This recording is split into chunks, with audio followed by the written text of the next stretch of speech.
2 দফা সময় বাড়িয়ে 120 দিনে প্রতিবেদন তৈরি করেছে জাতীয় গণমাধ্যম সংস্কার কমিশন। শনিবার দুপুরে রাষ্ট্রীয় অতিথি ভবন যমুনায় প্রধান উপদেষ্টার কাছে প্রতিবেদন জমা দেয় কমিশন সদস্যরা।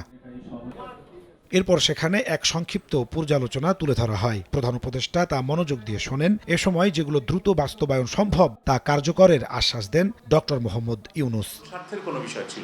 পরে যমুনার সামনে সংবাদ সম্মেলনে হাজির হন গণমাধ্যম সংস্কার কমিশনের প্রধান সিনিয়র সাংবাদিক কামাল আহমেদ। জানান, সাংবাদিকতা সুরক্ষা আইন প্রণয়ন, এক মালিকের 2 গণমাধ্যম না থাকা, সাংবাদিকতায় প্রবেশের সর্বনিম্ন যোগ্যতা স্নাতক ডিগ্রি, বেতন শুরুতে 9ম গ্রেডে রাখা সহ 20 দফা সুপারিশ দেওয়া হয়েছে।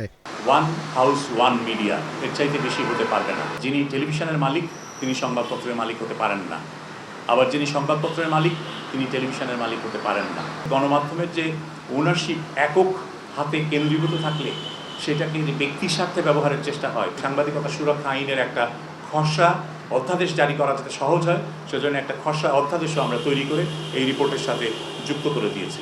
এ সময় কামাল আহমেদ জানান, আওয়ামী লীগ আমলে শুধু দলীয় পরিচয়ে দেয়া হয়েছে গণমাধ্যমের লাইসেন্স। এসব প্রতিষ্ঠানের ভীষণ ছিল সরকারের তোষামোদি করা। গণমাধ্যমে কালো টাকা ঢুকেছে, মালিক কারা তাদের আমরা চিনি, কিন্তু তারা কি পদ্ধতিতে মালিক হয়েছেন আমরা জানি না। আমরা দেখেছি টেলিভিশনের লাইসেন্স যারা নিয়েছেন তাদের মিশন স্টেটমেন্ট কি ছিল।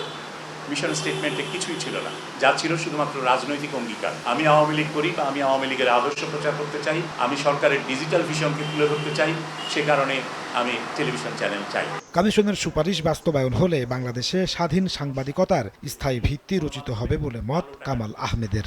এই গণমাধ্যমে নাজমুস সালেহী, সময় সংবাদ, ঢাকা।